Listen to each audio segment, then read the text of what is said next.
आकाश के पेट में किस किस को धारण कर रखा है, किस किस को स्थान दे रखा है, उसे खोजें। यहाँ खोजने वाला चैतन्य पुरुष है और जिसे देखा जा रहा है, खोजा जा रहा है, अनुभव किया जा रहा है, वो तुमसे भिन्न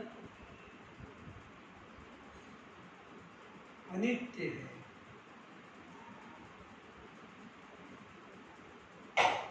आकाश ने समस्त जड़ चेतन को अवकाश दिया है। मनुष्य को, पक्षियों को, पशुओं को, कीट पतंगों को, नदी पर्वत को, सूर्य चांद को,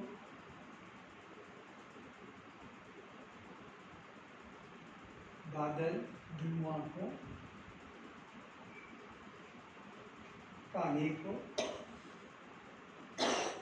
वर्षा के रूप में जो छोड़ता है, हवाई जहाज, रॉकेट, हेलीकॉप्टर, सबको स्थान दे रखा है और किसी में आसक्त नहीं, किसी के रूप में मोहित नहीं, किसी के गुण में आसक्त नहीं, असंग, निर्लेप।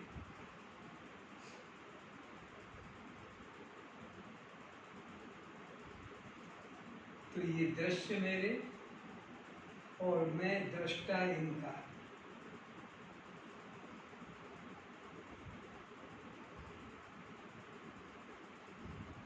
इसका एक ही गुण है, शब्द।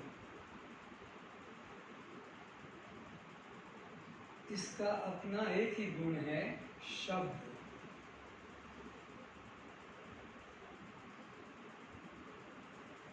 तो यह शब्द भी दृश्य है।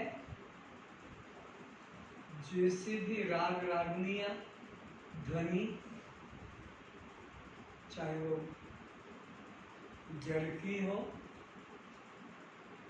कि चेतन की,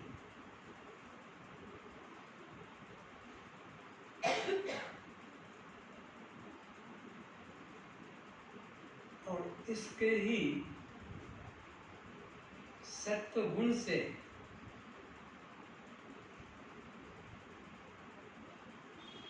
ज्ञानेन्द्रिय कर्ण निर्मित हुई है। इसी के ही तमोगुण से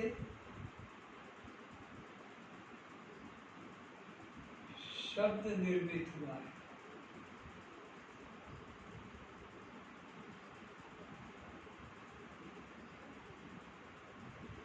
और रजोगुण कान को शब्द से जोड़ने का वाहन बनता है। कान और शब्द ध्वनि के बीच में ब्रिज है, प्राण का, हवा का, वायु का।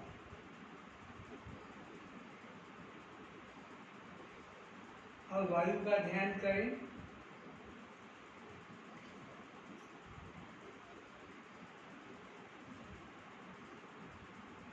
जो सबको जीवन प्रदान कर रही है, पर किसी में आसक्त नहीं है, निर्लेप है।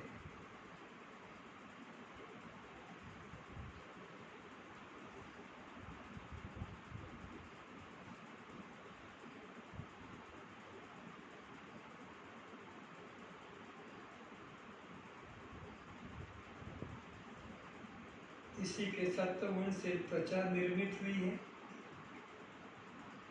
और इसी के तमोगुण से स्पर्श अनुभव में होता है।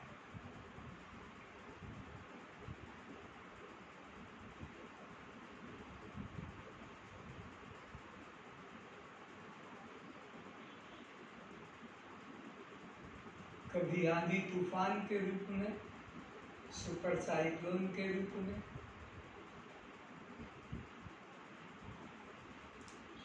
कभी सामान्य गति से और कभी मंद गति से बहती है। कभी शीत लहरों के रूप में और कभी कभी उष्णता के रूप में।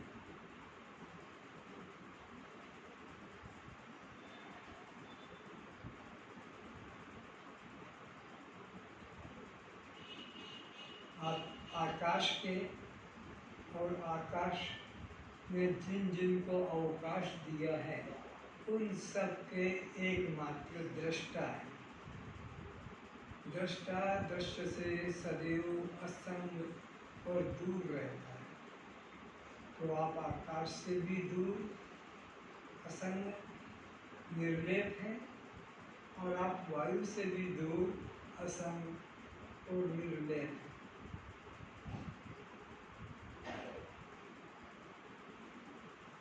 अब उसी के कार्य रूप तेज का ध्यान करें, जिसे सूर्य कहते हैं। प्रातःकाल 6 बजने के बाद जो रोशनी फैल जाती है नगर में और पूर्व दिशा में एक स्वर्णाकार गोल थाल के रूप में आकार दिखता है, जिसे अज्ञानता से सूर्य उदय कहते हैं। सूर्य न कभी उदय होता है और न कभी अस्त होता है। वो अपनी महिमा में ज्यों का त्यों एक रस है।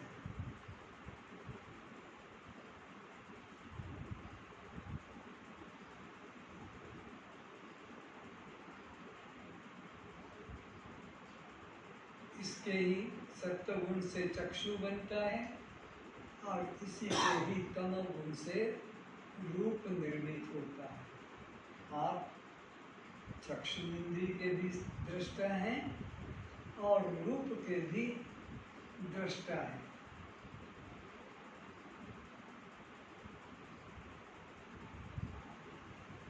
संध्या को पश्चिम दिशा की तरफ हमें अस्त होता हुआ सा प्रतीत होता है।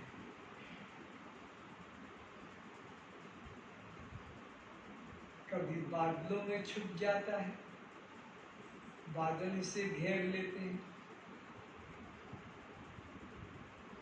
और कभी कभी पृथ्वी के घूम जाने से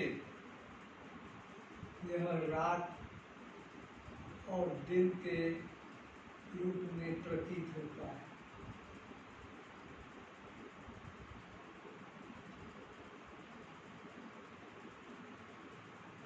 सूर्य का मुख अमेरिका आदि विदेशों में सूर्य की तरफ होता है, वो दिन अनुभव करते हैं। भारत की पीठ हो जाती है सूर्य की तरफ, तो यहाँ के लोग रात्रि का अनुभव करते हैं। जब यही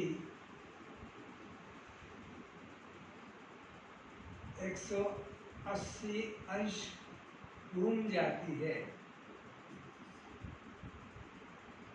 360 अंश घूमने से तो 24 घंटे चक्र हो जाता है, लेकिन 180 अंश घूमने से यहाँ दिन था तो रात हो जाती है और रात होती है तो दिन हो जाता है।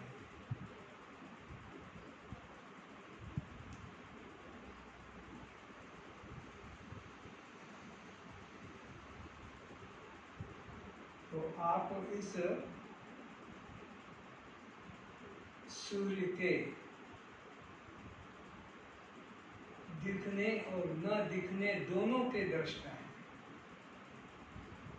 दिखता है सूर्य तब भी आप देखते हैं, और नहीं दिखता है जिन कारणों से तब भी आप उसे देखते हैं।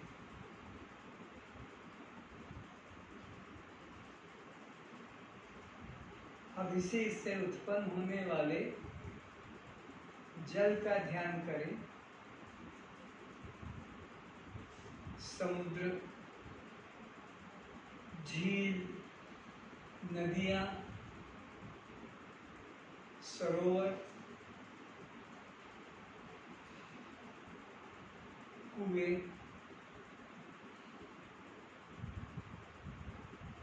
बोरवेल से प्राप्त होता है ये जल तत्व। इसी के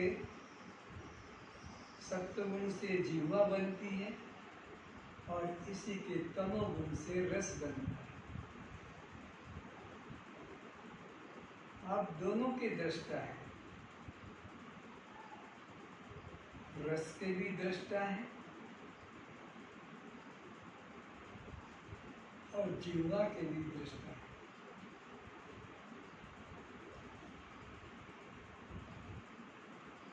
खट्टा, मीठा, कड़वा, तीखा, ये सब रस इसके प्रकाशक, इसके दृष्टा, इसके भोक्ता आप हैं।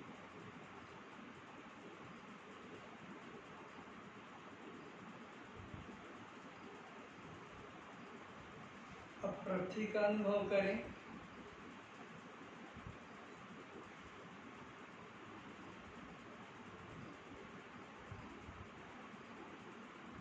जो चराचर को धारण किए हुए हैं,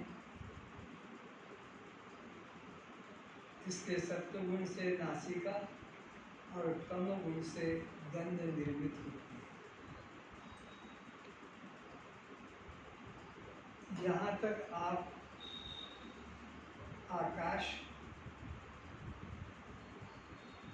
वायु, तेज, जल और पृथ्वी, इन पांचों भूतों के प्रकाशक हैं, और मन में सोचें कि निर्गुण निराकार परमात्मा ही सगुण साकार आकाश, वायु, तेज, जल और पृथ्वी रूप में हमारे रूप में ही उपस्थित हुए, हमारे समीप आ गए। जिस परमात्मा की हम कल्पना करते थे अज्ञात देशों में, पर वही निर्गुण निराकार परमात्मा सगुण साकार रूप में हमारे ही रूप में उपस्थित हो गए। तो यह जो शरीर निर्मित हुआ है स्त्री या पुरुष रूप में, लंबा या छोटा, दुर्बल या मोटा, स्त्री या पुरुष,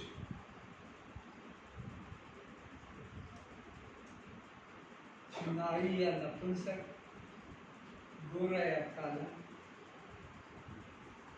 ये कोई अन्य नहीं है, साक्षात परम ब्रह्म है, साक्षात परमात्मा ही है। अपने को परमात्मा से अलग न देखो, अपने को परमात्मा से अलग मत जानो। कोई भी कार्य अपने कारण से कभी दूर नहीं होता है, कोई भी कार्य अपने कारण से स्वतंत्र नहीं होता है, कोई भी कार्य अपने कारण से भिन्न नहीं होता है, बल्कि कारण ही कार्य रूप में उपस्थित है। तो परमात्मा कारण है इस सृष्टि का, इस जड़ चेतन संसार का, इस जीवात्मा का, परमात्मा कारण है और यह संसार, यह जीवात्मा, ये कार्य है। तो कार्य होने के नाते ये कारण से अलग नहीं है।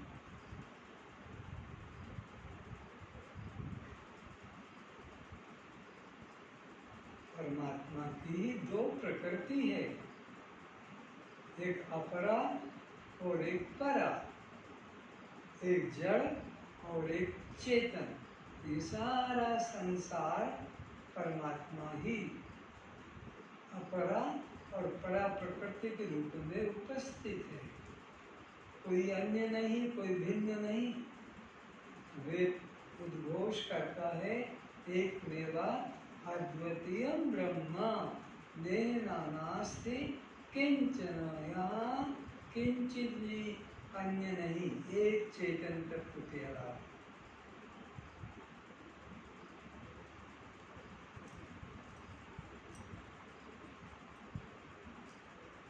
अब विचारें,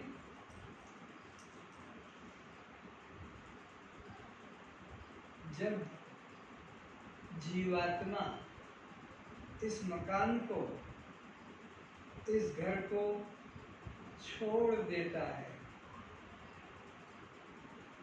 छोड़ना ही पड़ता है, क्योंकि निश्चित समय के लिए यह शरीर, यह प्राण, यह जीवन तुम्हारे संचित कर्मों में से ढूंढकर निकाला गया है।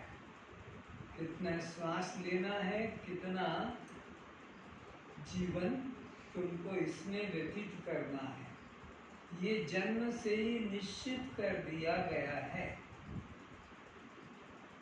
इसमें किसी की मनमानी नहीं चलेगी कि मैं चाहूँ तो छोड़ूं इन प्राणों को और मैं न चाहूँ तो न छोड़ूं। ऐसा किसी का भी इस पर अधिकार नहीं। परमात्मा ने जन्म के समय ही निश्चित कर दिया है।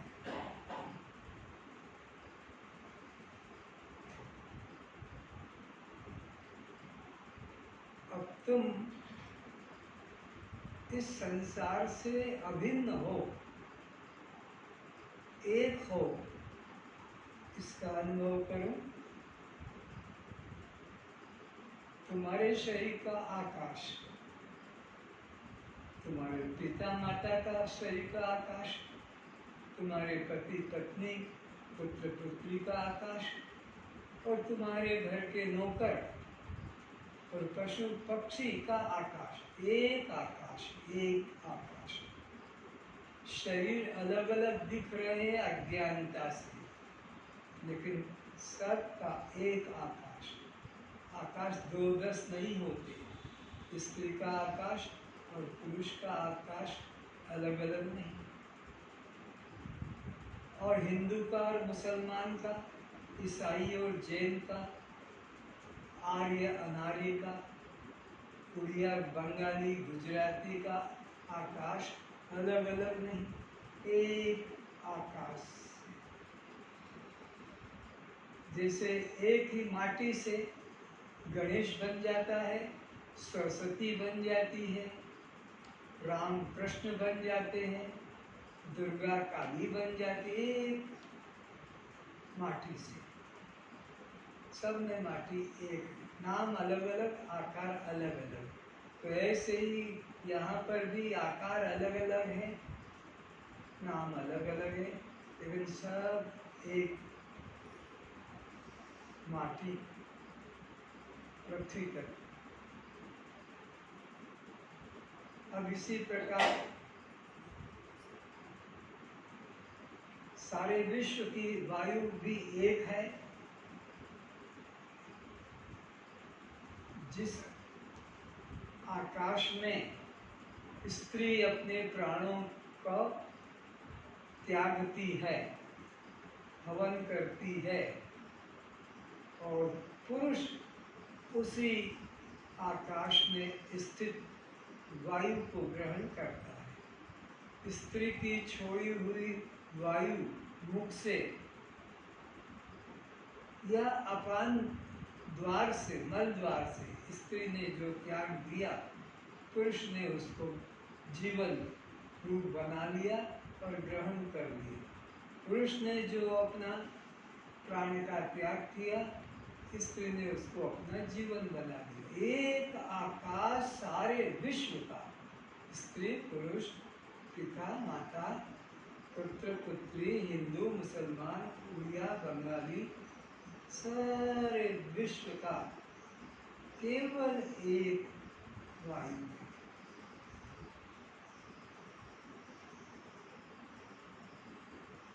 तो आकाश दृष्टि से भी हम सब एक हैं और वायु की दृष्टि से भी हम सब एक हैं। ऐसा नहीं कि हिंदुओं की प्राण वायु सफ़ेद है तो कहीं मुसलमानों की काले रंग की है, ईसाइयों की कोई पीले रंग की है। ऐसा नहीं है। सारे विश्व के प्राणियों की आकाश भी एक है और वायु भी एक है। अब प्रकाश पर विचारें। जिस प्रकाश में तुम इन संसार की वस्तुओं को देखते हो, उसी प्रकाश में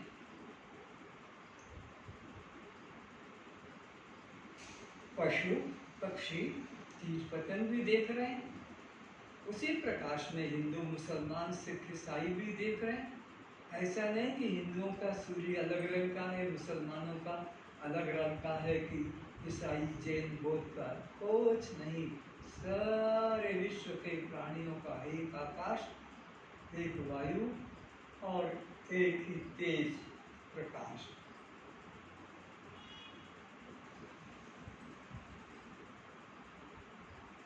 सोचे विचारे, भेद है तो कहाँ है। अब जल को देखो, जिस जल को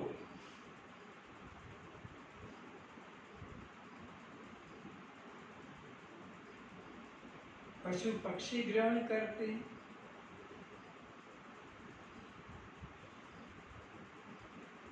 उसी जल को स्त्री और पुरुष ग्रहण करते हैं।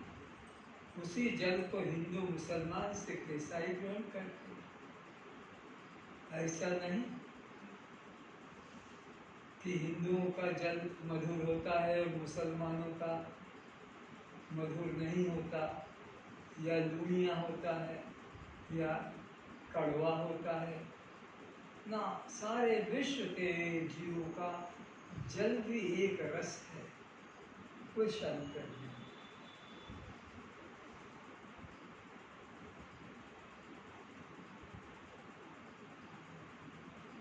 चाहे वो 10-12 रुपए की बोतल का पानी पीते हो या हैंड पंप से, बोरवेल से निकाल कर शुद्धिकरण करके लेते हो, जल एक ही है।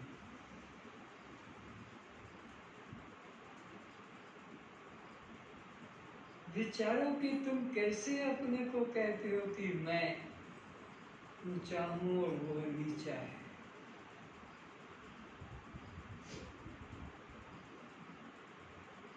जिस प्रक्रिया से पशु संतान उत्पन्न करते हैं, जिस प्रक्रिया से पक्षी संतान उत्पन्न करते हैं, जिस प्रक्रिया से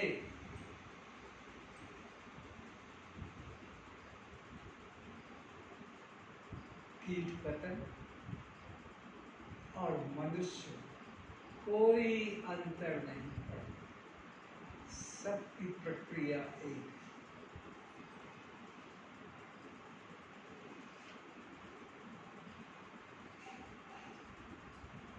सूत एक है, उसकी बनी हुई पतली सी बॉर्डर को पुरुष धोती कहकर पहनते हैं। सूत एक ही है, चौड़ी सी बॉर्डर को स्त्रियां पहनती है तो वह साड़ी कहलाती है। सूत एक ही है, उसी को कोई पजामा साया कहते हैं। सूत तो एक।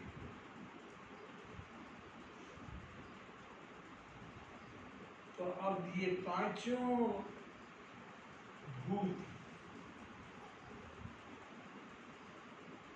सारे विश्व का आधार है, सारे विश्व का जड़ चेतन।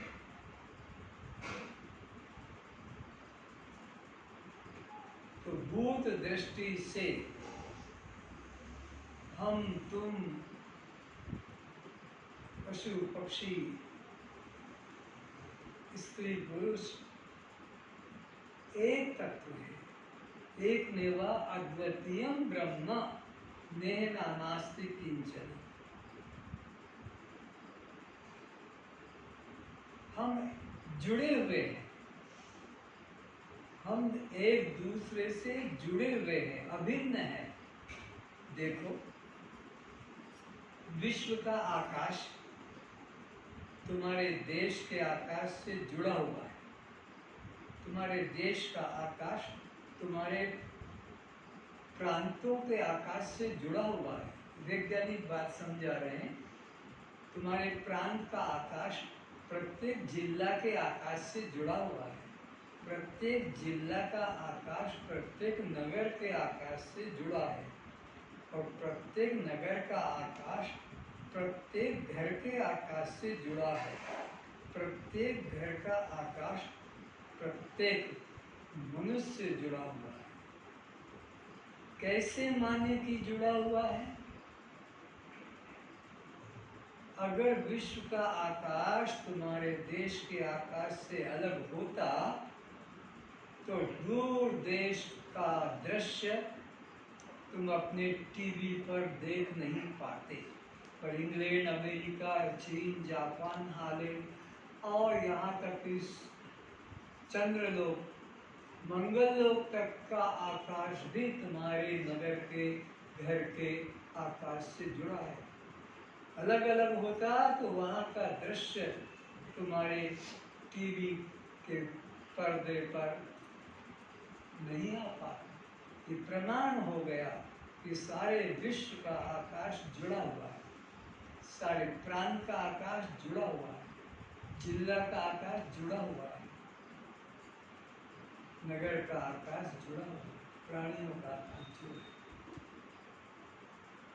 अब वायु को देखो, जो विश्व की वायु है वही तुम्हारे देश की, प्रांत की, जिला की, नगर की, घर की और तुम्हारे जीवन की वायु एक है। कैसे माने कि एक है? अगर अलग अलग होती वायु देश विदेश, जिला, प्रांत, नगर, घर की, तो एक दूसरा मोबाइल पर बात नहीं कर पाता। तुम्हारे घर में बैठा व्यक्ति इंग्लैंड, अमेरिका, हालैंड, पोलैंड या दुबई, चंद्रलोक तक की भी खबरें यहाँ पर इंदिरा गांधी ने सुनी है जब लोग पहुंच गए थे चंद्रलोक। अगर वहाँ की वायु और तुम्हारे घर की वायु अलग होती तो कोई भी दूर देश के समाचार वार्तालाप मोबाइल पे या रेडियो पे नहीं हो पाता। लेकिन एक एक अक्षर, स्वर, व्यंजन जो का त्यों उतर जाता है। कितना बड़ा चमत्कार है कि कहाँ चंद्रलोक है, कहाँ मंगल लोक है, और वहाँ के संकेत, वहाँ की दुनिया आपके अपने टीवी के ऊपर, मोबाइल पर आ जाती है। ये अभिन्नता बताई जा रही है कि यहाँ भिन्न कुछ भी नहीं है। ने नानास्ति किंचन, किंचित भी कुछ अन्य नहीं है। तुम कैसे जुड़े हुए हो परमात्मा के साथ, कैसे जुड़े हुए हो संसार के साथ, कैसे जुड़े हुए हो जीवों के साथ। तुम्हारा न आकाश अलग दिखता है, न वायु अलग दिखती है, न तेज अलग दिखता है, न जल और न पृथ्वी अलग है। सबका आकाश एक, वायु एक, तेज एक, जल एक, पृथ्वी।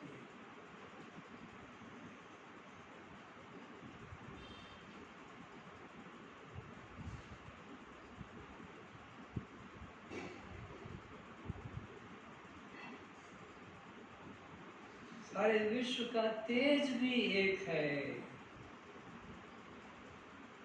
अगर विदेशों का तेज और तुम्हारे देश का तेज, तुम्हारे देश का तेज और तुम्हारे प्रांत का तेज, तुम्हारे प्रांत का तेज और जिला का तेज, जिला का तेज और तुम्हारे नगर का तेज, और नगर का तेज और तुम्हारे घर का तेज, तुम्हारे घर का तेज और तुम्हारे शरीर का तेज अगर अलग होता तो तुम मर गए होते।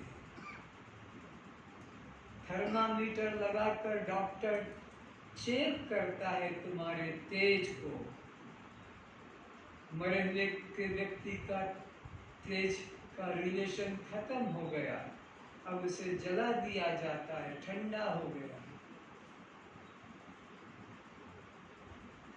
ये प्रमाण हो गया कि तुम्हारे शरीर के अंदर वही तेज छुपा है जो देश विदेशों में तेज फैला हुआ है।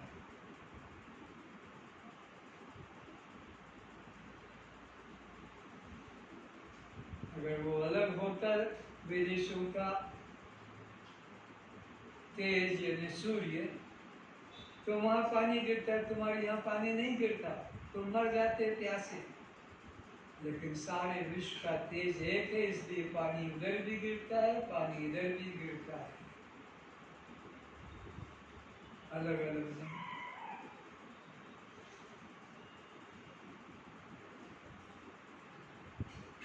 वैसे ही जल भी सारे विश्व का एक है।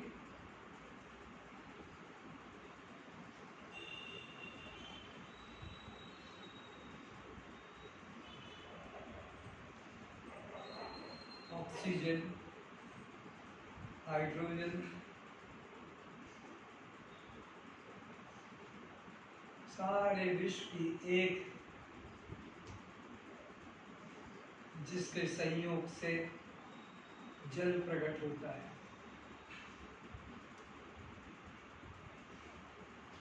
H2O फार्मूला प्रसिद्ध है, 2 भाग हाइड्रोजन 1 भाग ऑक्सीजन मिलकर।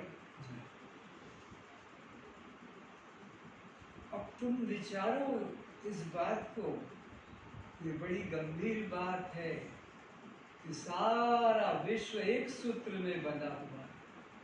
जैसे पुष्पमाला अनेकों पुष्प एक सूत्र में बंधा हुआ है, ऐसे ही ये चेतन रूपी आत्मा सूत्र में सारा विश्व बना हुआ है। उससे न आकाश अलग है, न वायु अलग है, न तेज अलग है, न जल अलग है, न पृथ्वी अलग है।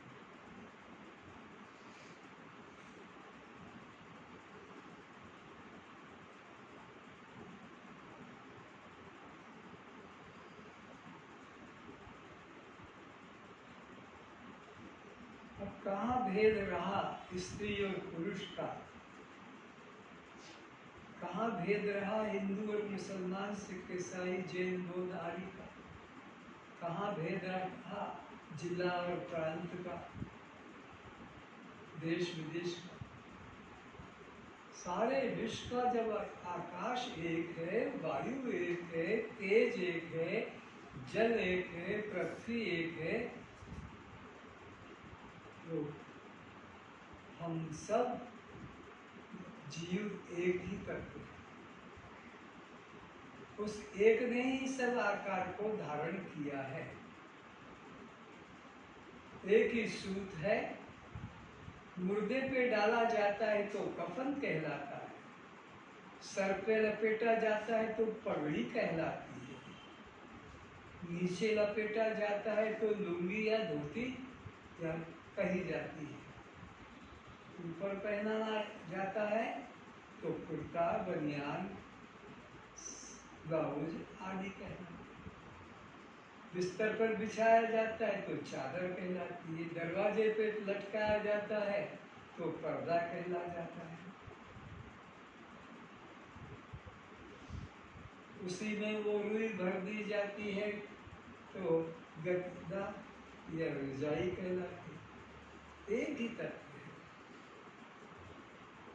तो यहाँ पर भी 84 लाख प्रकार के अलग अलग ये कपड़े, एक सूट जैसे अलग अलग उपयोग से अलग अलग नाम का कहलाता है, ऐसे ही एक चेतन तत्व 84 लाख प्रकार के नामों से पहचाना जाता है।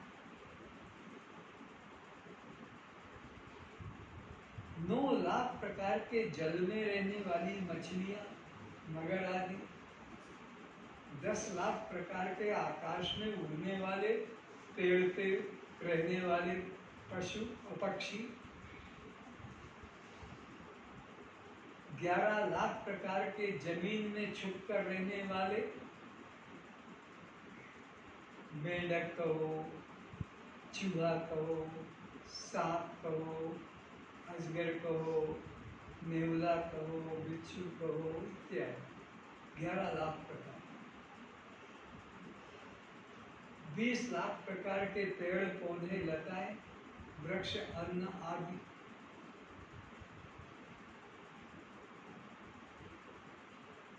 30 लाख प्रकार के चार टांग से चलने वाले, 30 लाख प्रकार के, उसमें कुत्ता भी है, सुअर भी है, गधा भी है, घोड़ा भी है, ऊंट भी है, हाथी भी है, बंदर भी है, बिल्ली भी है, 4 टांगों से चलने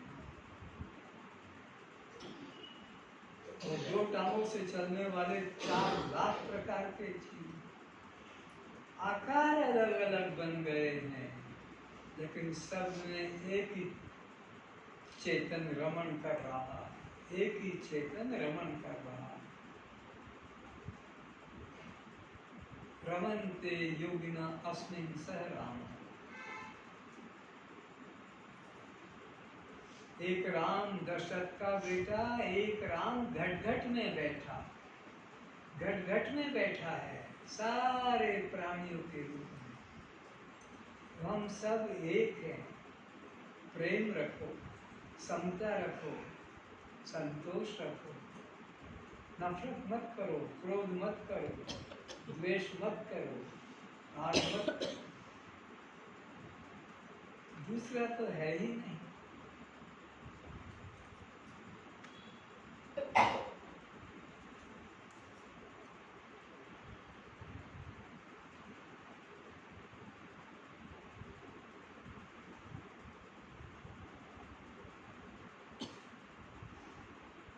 अब हम इनसे पूछें, जिसको तुम मेरा और मेरी कह रहे हो, कितनी बड़ी अज्ञानता है। हम पूछें, इस माठिया से पूछें, इस गणेश से पूछें, इस सरस्वती से पूछें, तुम कौन हो, किसके हो और कहाँ हो। अलंकारों से पूछें, जिसको तुमने मेरी और मेरा कहते हो कहा कि ये चूड़ी, ये चेन, ये अंगूठी, ये मेरा, तो इनसे भी पूछें। फर्नीचरों से पूछें, मशीनों से पूछें, कौन हो, कहाँ हो, किसके हो, ये एक ही उत्तर देंगे। जिससे वे बने हैं उसी अपने कारण का नाम बताएंगे। वो गणेश, वो सरस्वती, वो माठिया, वो दीपक, वो कुल्हड़, वो तवा, जो जो बने हैं माटी से, तो कहेंगे हम तो माटी हैं, माटी के ही रूप हैं और माटी को छोड़कर कभी दूर जाते ही नहीं, अलग होते ही नहीं। तुम देखते हो गणेश अलग है, सरस्वती अलग है, राम अलग है, ये दुर्गा अलग है, ये गाय अलग बना रखी है, माटी के ही है सब आकार। पर उनसे जब पूछेंगे कौन हो, कहाँ हो, किसके हो, तो एक ही जवाब देंगे, हम तो माटी है, माटी के ही हैं और माटी को छोड़कर कभी कुछ अलग हुए ही नहीं।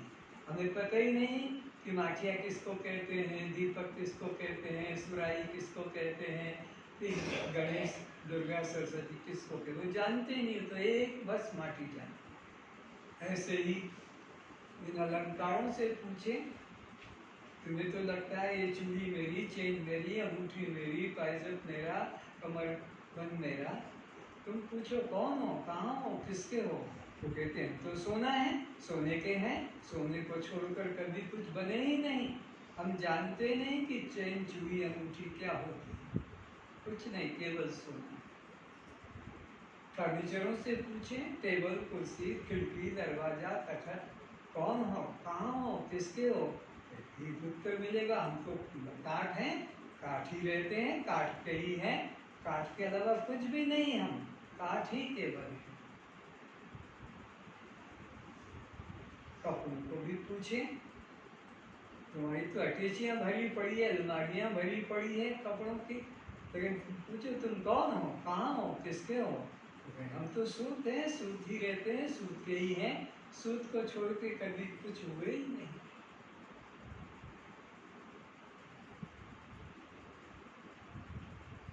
तो विचार करो, इन शरीरों से पूछें अब कि तुम कौन हो, किसके हो, कहाँ हो? तुम्हें तो लगता है बाप मेरा है, बेटा मेरा है, पति मेरा, पत्नी मेरा, पत्नी, पुत्री और पुत्र मेरा। लेकिन इनसे पूछो, इन शरीरों से पूछो, तुम कौन हो, किसके हो, कहाँ हो? उत्तर मिलेगा, हम तो पंचभूत हैं, पंचभूत के ही हैं, पंचभूत ही रहते हैं। हमें कुछ पता ही नहीं कि बाप क्या, माँ क्या है, पति क्या है, पत्नी क्या है। हम तो केवल पंचभूत, केवल पंचभूत, और कुछ नहीं। कोई मेरा नहीं, कोई मेरी नहीं, कोई मेरे नहीं, सब एक पंचभूत के ही मेरे बन गए, पंचभूत के ही मेरी बन गई, पंचभूत के ही मेरे बन गए। ना कोई मेरा, ना कोई मेरी, और ना कोई मेरे, सब पंचभूत, पंचभूत, पंचभूत। इसी प्रकार एक ब्रह्म के अलावा यहाँ दूसरा कुछ भी नहीं है। सारे आकार उस एक परमात्मा ने ही धारण किए। इस सृष्टि के बनने के पहले एक ही सद्ब्रह्म था। इस सृष्टि के बनने के पहले, जिसे नाना अलंकार बनने के पहले एक सूर्य सोने का ही पिंड था, और कुछ भी नहीं था, न चेन, न चूड़ी, न अंगूठी, न कुछ भी नहीं था, एक सोने का पिंड था। फिर वो ही अनेक आकार में सुनार ने प्रकट कर दिया, और तुमने उसमें अहंकार कर दिया, चूड़ी मेरी, अंगूठी मेरी, कड़ा मेरा, चेन मेरी। अरे ना कोई मेरा, ना कोई मेरी, सब केवल केवल स्वर्ण का है। ऐसे ही ये साड़ी मेरी, साया मेरा, ब्लाउज मेरा, शर्ट मेरा, पैंट मेरा, कोई मेरा नहीं कि कोई मेरी नहीं, सब एक सूत मात्र है। विवेक जागृत करो।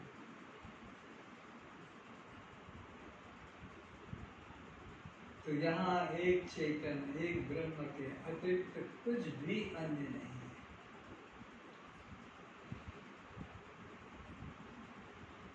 आज से मन में मेरा, मेरी और मेरे को निकाल दो, मन में से निकालो। तन वहीं रहने दो, रिश्ता वहीं रहने दो, संबंध वहीं रहने दो। पति का, पत्नी का, पिता का, माता का, भाई का, बहन का, पुत्र का, पुत्री का, नौकर का, मालिक का, संबंध वहीं रहने दो। संसार उसी से चल रहा है, लेकिन विवेक जागृत करो, विवेक मन में रखो। कोई मेरा नहीं, कोई मेरी नहीं, कोई मेरे नहीं, मेरे तो गिरधर गोपाल, दूसरा न कोई।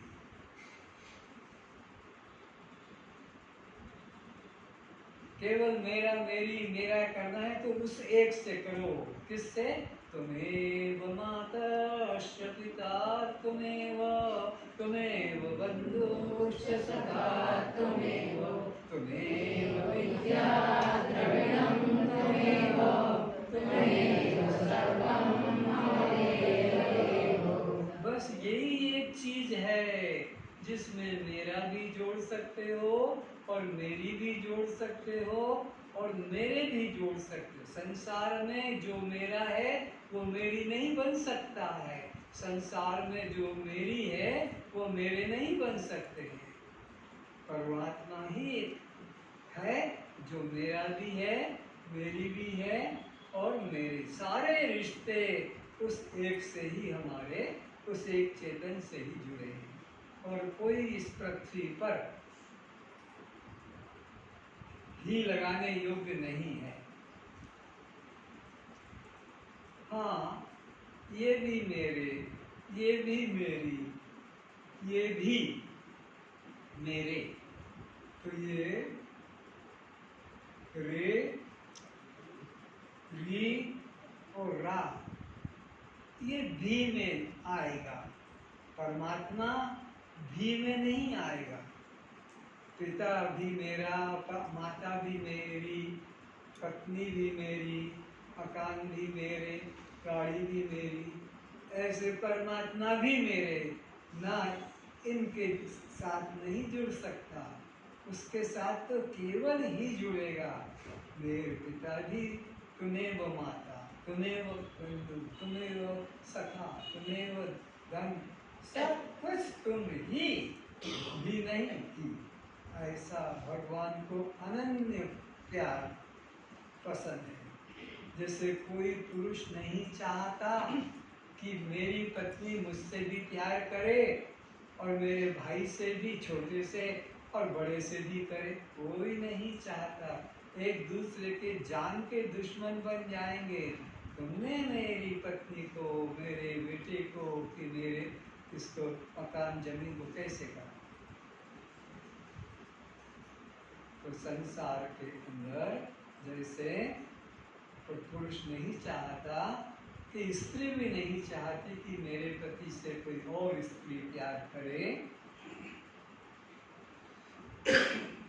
जेठ की पत्नी या देवर की पत्नी भी मेरे पति से प्यार करना ही नहीं चाहते।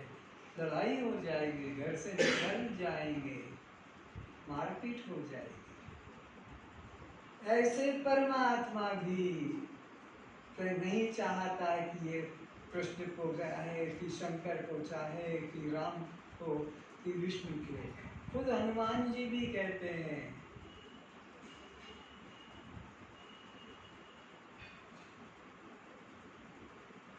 और देवता चित्त न धरई, हनुमत से ही सर्व सुख लहरी।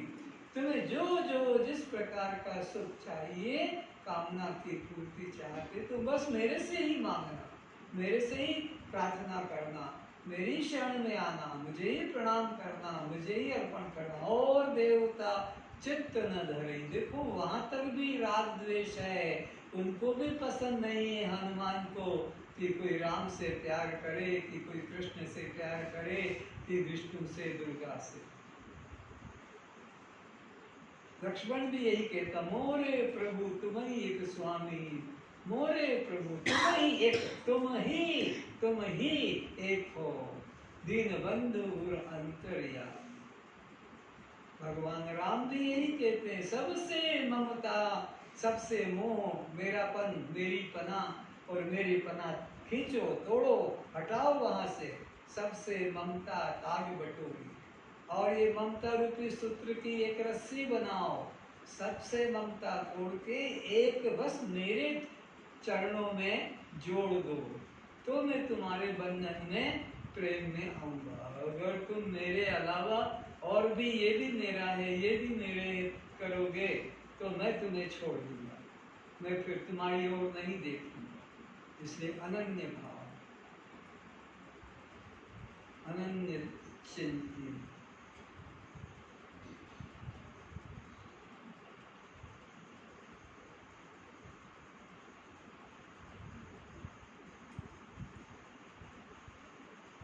अब मन में सोचो मैं किससे भेद करूं, किसको रा करूं, किसको री करूं और किसको रे करूं।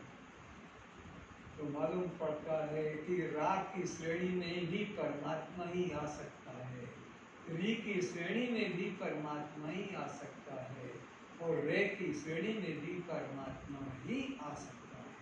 संसार वालों के साथ रा री रे नहीं जोड़ा जाएगा, और जोड़ रहे हो तो नरक का द्वार पर ही तुम पहुंच रहे हो। संसार वालों के साथ में रा री रे का संबंध बना के रखा है। ये तो मेरा है, ये तो मेरी है, ये तो मेरे हैं, बस तो ये तुम्हें नरक ले जाने का वाहन बनेंगे।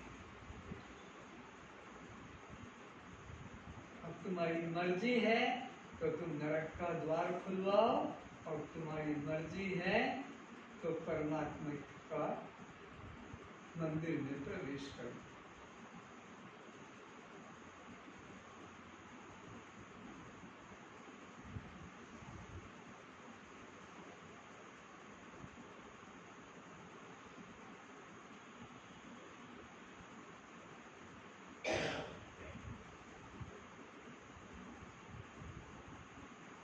कस्त्वं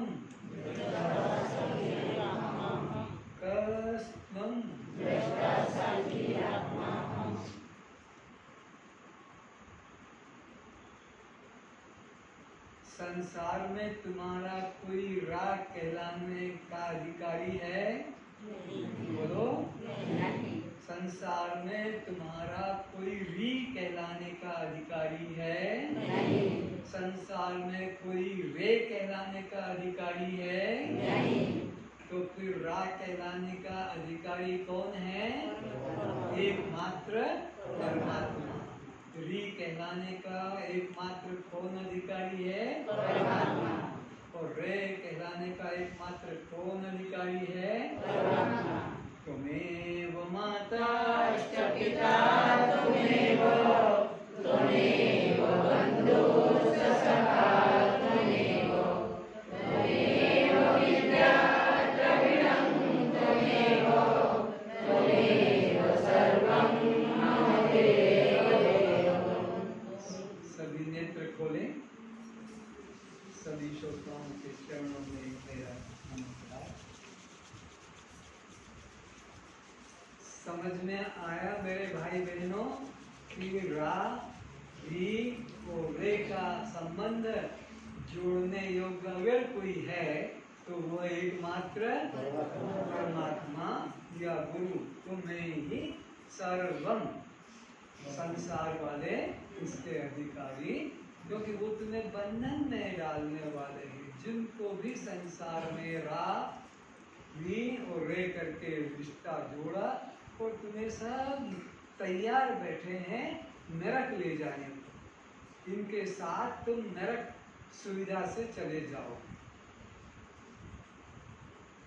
इसलिए परमात्मा में मिलना है, परमात्मा को पाना है, तो हम किसमें रा जोड़ेंगे? किसमें री जोड़ेंगे? किसमें री जोड़ेंगे? और किससे रा का संबंध तोड़ेंगे?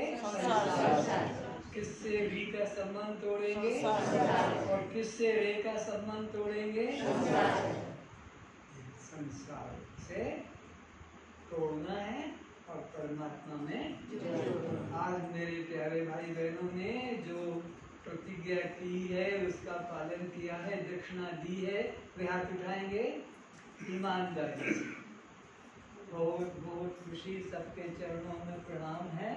और जिन्होंने ये बेईमानी की है और हाथ उठा लिया है वो इस अपराध के लिए दो बार करेंगे। दिन में भी 2 बार, जिन्होंने बेईमानी की है और हाथ उठा दिया कि हमने किया, ये दक्षिणा तो रोज देने का है, रोज देने का है।